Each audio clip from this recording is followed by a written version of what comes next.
It's your girl Melissa, and it's your boy James here, and we are the Answers Uncut. Guys, if you're new here, welcome. If you're family, welcome. Guys, if you are in a bad relationship and you feel like your relationship is failing or going downhill, then you need to watch this video in its entirety, because we're going to be discussing top 8 reasons why relationships fail.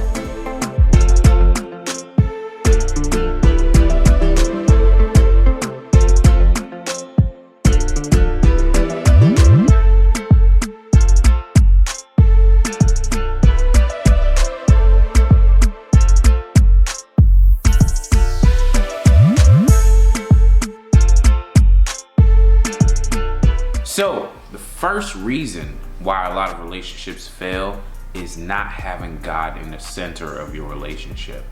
A lot of times we tend to, deal with all these issues in relationships, and sometimes we fail to forget that God is the source of everything peaceful in a relationship.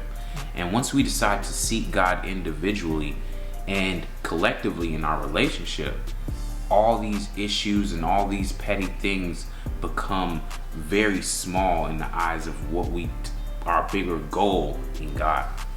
Not only with that, but also making sure that we know how to deal with certain situations. I know that there's plenty times that I just want to knock James up the side of his head. Yeah.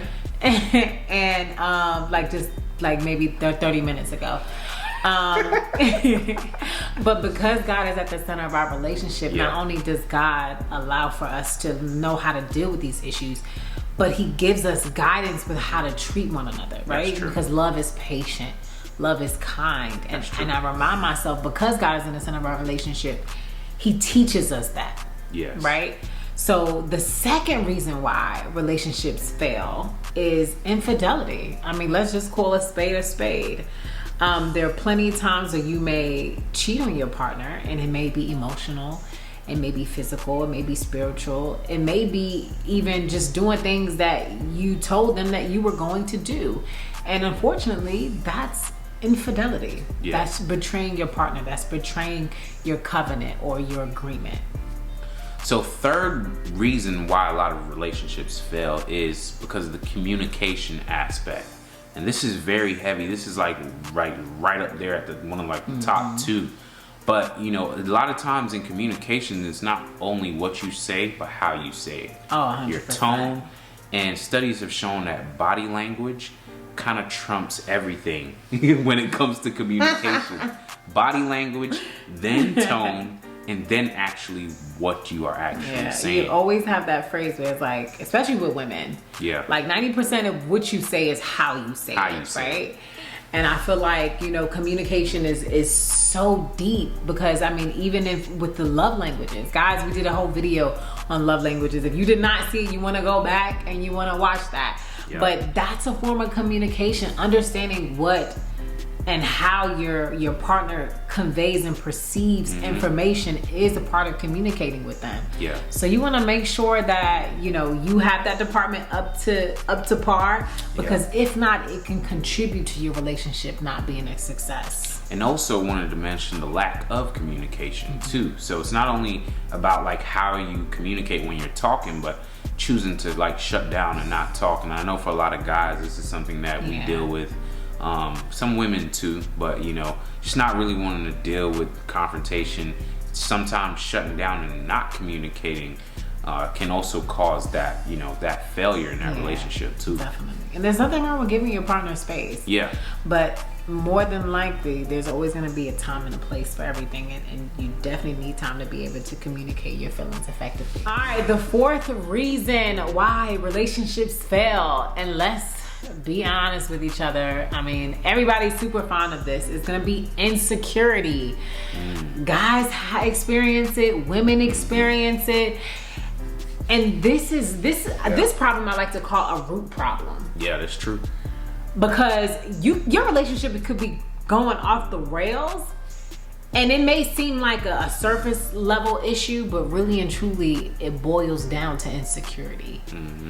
and you really want to make sure that you're looking deep into your relationship to figure out what's the root of the reasons why you guys are arguing or disagreeing so much, or do you not trust him or do you not trust her? A lot of the times the root of the issue is insecurity. And just like a weed, you want to pull that sucker up by the roots and you want to rip it out. Yeah, and you know, a lot of times insecurities can come from your childhood or something completely unrelated to your relationship. 100%. You know, you guys could be having a fruitful relationship and the insecurities can stem from a previous relationship or a childhood situation that kind of magnifies itself within your relationship. And that's why she's saying, you definitely got to get to the root of it, figure out what it is, that way your relationship doesn't fail. So another reason why relationships fail is outside influences.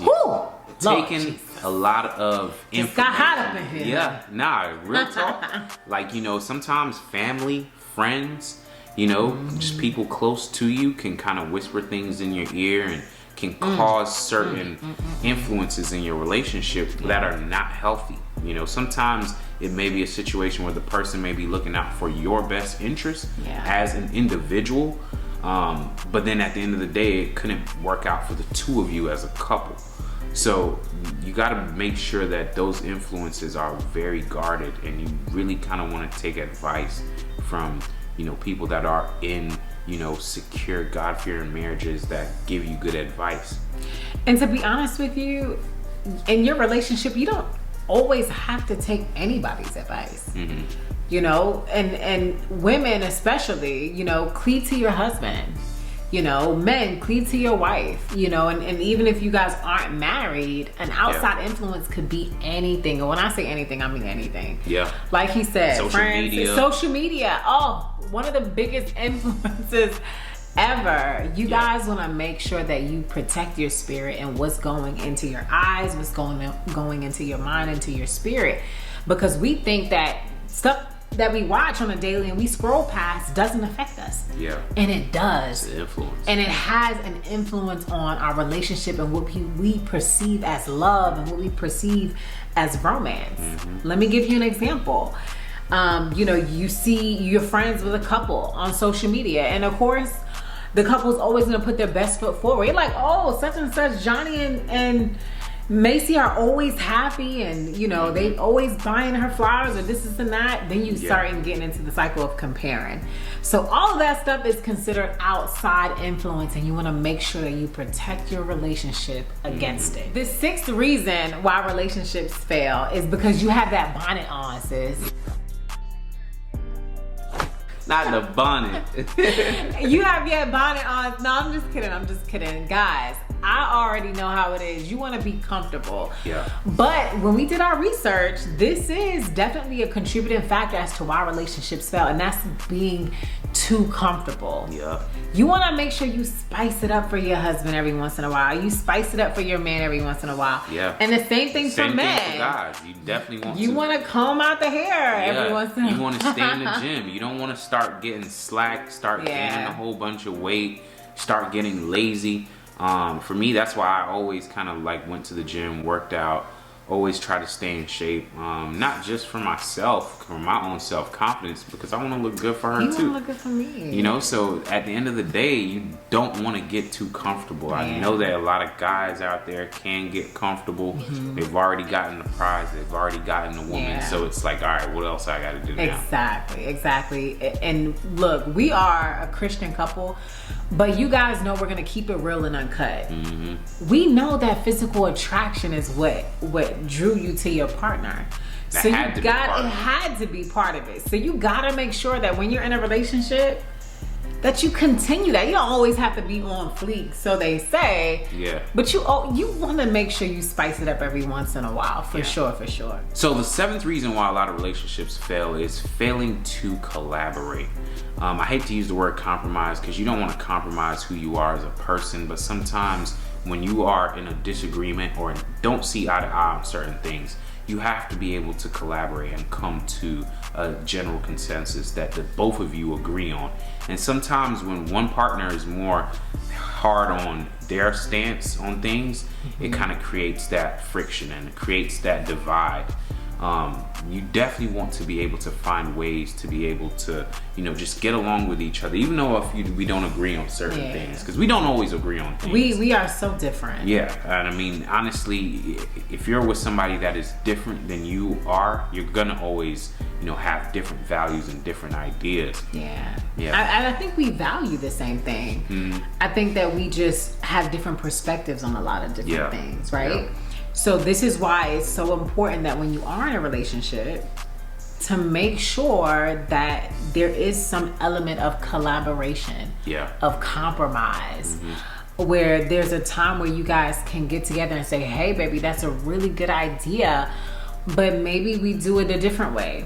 Or what about if we try this way? Or just whatever the case may be. So you want to make sure that as your relationship evolves, because the person that you're in a relationship with is going to change. Yeah, they're gonna grow. They're gonna grow as a person. Yeah, because we've grown. Yeah. But you want to make sure that you're just as malleable as that. Because as your partner is evolving, you want to make sure that you're evolving too. We always hear the phrase like, oh, we grew apart. That's probably because one person was growing and the other person was stagnant. Yeah, or they were grown in different directions. You know, one person could be grown in a direction that the other person is not. And if you guys don't communicate and collaborate, like, you won't be able to get on the same page. That brings us to our last reason, number 8, as to why relationships fail. And that's going to be abuse and neglect. If your partner is not giving you those buns, son, that's abuse. You gotta give it up.